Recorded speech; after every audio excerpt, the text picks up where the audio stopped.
मुंबई के पवई थाना क्षेत्र के एनजी कोऑपरेटिव हाउसिंग सोसाइटी के फ्लैट नंबर 306 में दो सगी बहनें रहती थीं। बड़ी बहन का नाम ऐश्वर्या ओगरे था और छोटी बहन का नाम रूपल ओगरे, जिसकी उम्र महज 25 साल थी।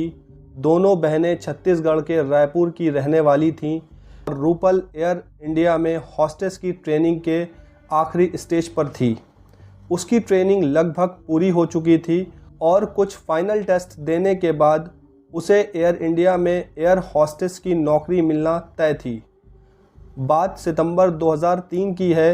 रक्षाबंधन का त्यौहार आने वाला था और दोनों बहनें अपने घर रायपुर गई हुई थीं। लेकिन तभी रूपल को एयर इंडिया से कॉल आया कि उसके कुछ ज़रूरी फाइनल टेस्ट हैं और उसे तुरंत मुंबई लौटना होगा। क्योंकि ऐश्वर्या अब भी रायपुर में थी, इसलिए रूपल अकेली ही पहले दिल्ली गई, जहां कुछ टेस्ट हुए, फिर मुंबई आई जहां डॉक्यूमेंटेशन का काम बाकी था। वो अपना काम निपटाकर फ्लैट नंबर 306 पहुंच गई। ये 3 सितंबर रविवार का दिन था। वो उस दिन फ्लैट में अकेली थी। सुबह 11 बजे तक उसने अपनी बहन, माँ और घर वालों से बात की। व्हाट्सएप पर दोस्तों से भी बातचीत हो रही थी। उसके पिता की उस दिन छुट्टी थी, इसलिए 12 से 1 बजे के बीच उन्होंने उसे कॉल किया, लेकिन फ़ोन रिसीव नहीं हुआ। उन्हें लगा वो व्यस्त होगी और थोड़ी देर में बात कर लेगी, लेकिन ऐसा नहीं हुआ। करीब 1-2 घंटे बाद फिर से कॉल किया गया, लेकिन फिर भी फ़ोन नहीं उठाया गया। व्हाट्सएप पर भेजे गए मैसेज भी सीन नहीं हो रहे थे और जब ऐसा पहले कभी नहीं हुआ था, तब घर वालों की चिंता बढ़ने लगी।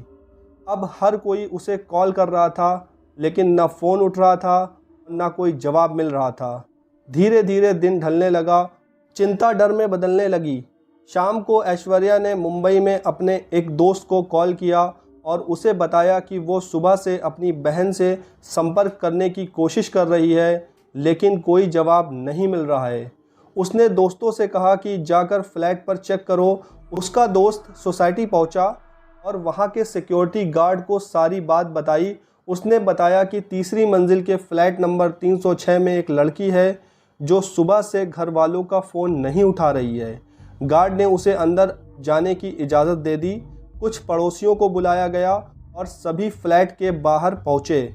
उन्होंने काफ़ी देर तक दरवाज़ा खटखटाया, लेकिन कोई जवाब नहीं मिला।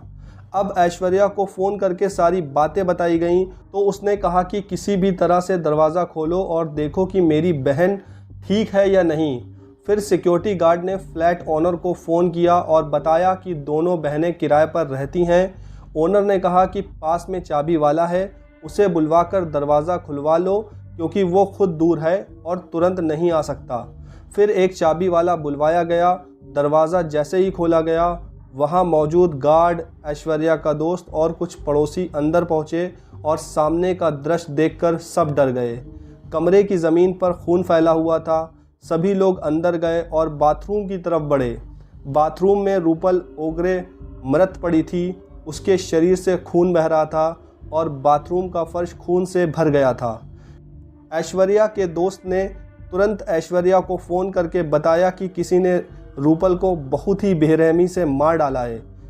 ये सुनते ही रायपुर में पूरे परिवार में कोहराम मच गया। सिक्योरिटी गार्ड ने तुरंत पवई पुलिस स्टेशन में कॉल किया और थोड़ी देर में पुलिस मौके पर पहुंच गई। पहली नज़र में ही ये साफ था कि रूपल को बड़ी बेरहमी से किसी धारदार हथियार से मारा गया है। रूपल के बैकग्राउंड के बारे में अगर बात करें, परिवार में उसके माता पिता, 2 बड़ी बहन और एक बड़ा भाई था। वो घर में सबसे छोटी थी और सबसे लाडली भी थी। अब सवाल ये था कि आखिर कौन था उसके सपनों को यूं बेरहमी से कुचल गया। क्या वो कोई अपना था? क्या वो किसी ऐसे शख्स पर भरोसा कर चुकी थी जिसे नहीं करना चाहिए था?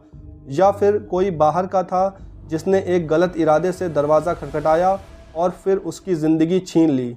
क्योंकि ये मर्डर एक ऐसी सोसाइटी में हुआ था जो मुंबई के सबसे प्रतिष्ठित इलाकों में गिनी जाती थी। दिन दहाड़े कोई एक लड़की को घर के अंदर घुसकर मौत के घाट उतार देता है।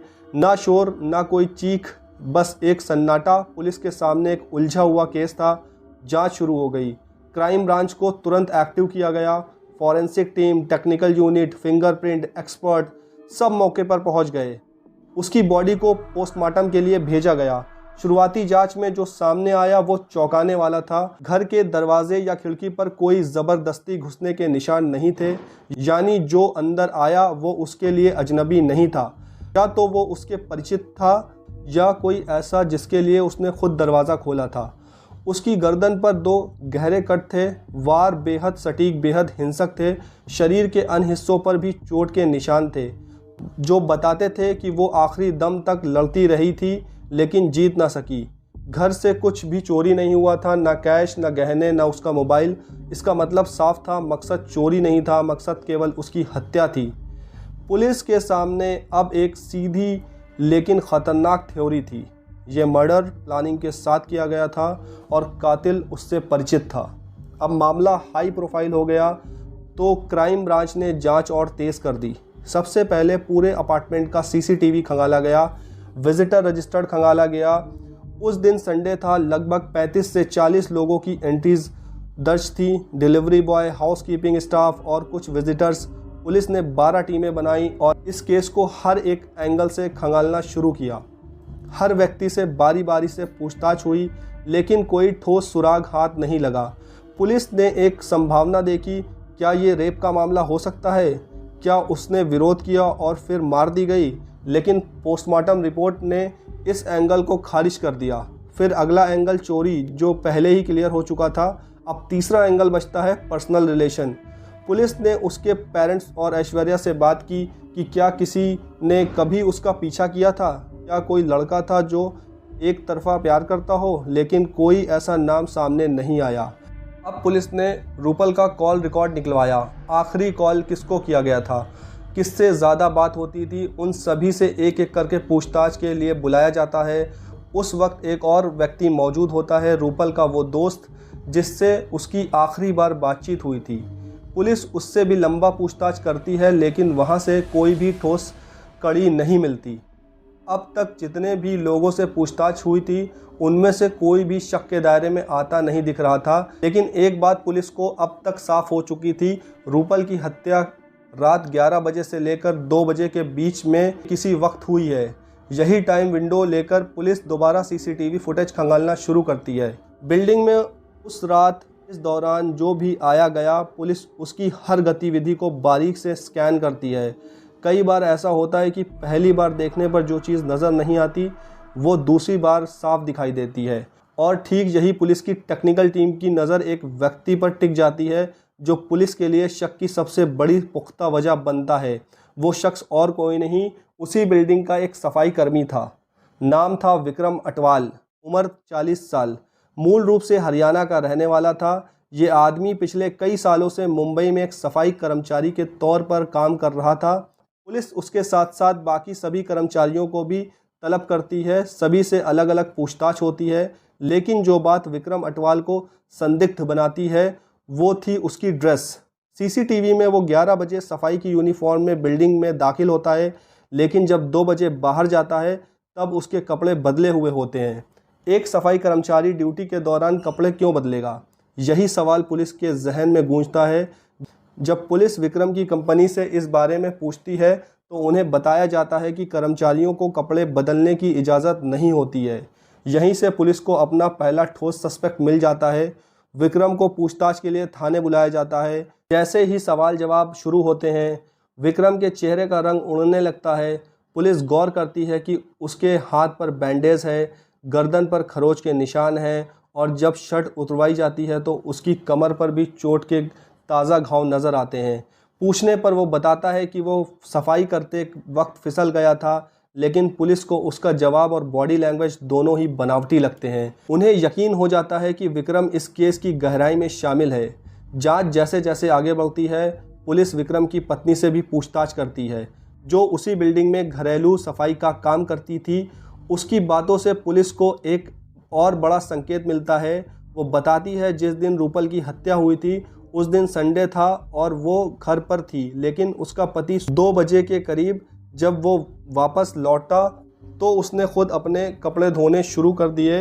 जब पत्नी ने कारण पूछा तो उसने कहा कि वो खुद ही संभाल लेगा, लेकिन उसके कपड़ों पर खून का निशान भी मौजूद थे। इतने सारे इशारे सिर्फ एक ही दिशा की तरफ जा रहे थे।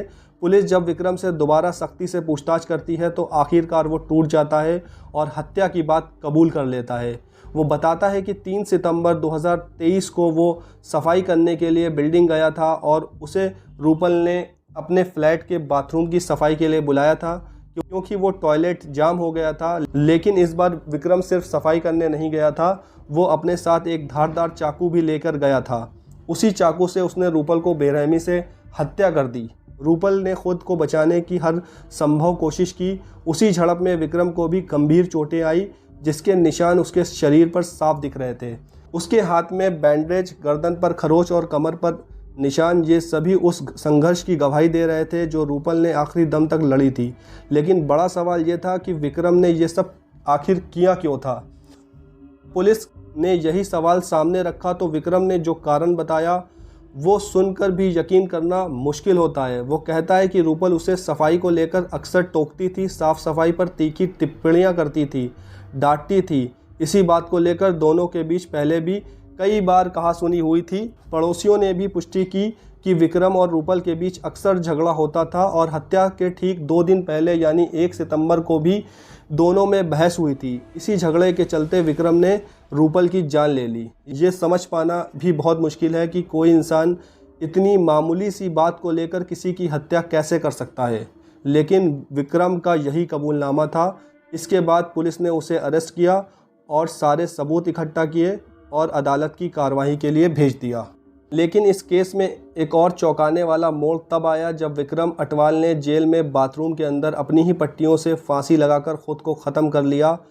मरने से ठीक पहले उसने जेल के एक गार्ड को बताया था कि उसे अपनी हरकत पर गहरा पछतावा है, उसे ऐसा नहीं करना चाहिए था। वो कहता है कि इतनी छोटी बात पर किसी की जान लेना उसकी ज़िंदगी की सबसे बड़ी गलती थी और अब जब पूरी उम्र जेल में रहना होगा, इससे अच्छा है कि वो ख़ुद को ख़त्म कर ले। पुलिस कस्टडी में ख़ुद की जान ले लेना ये एक गंभीर लापरवाही थी और इसकी जांच भी शुरू हुई। अगर आपको हमारी ये केस स्टडी पसंद आई हो तो हमारे चैनल क्राइम 25 को सब्सक्राइब करें और हमें अपनी राय कमेंट में ज़रूर बताएं। Thank you so much.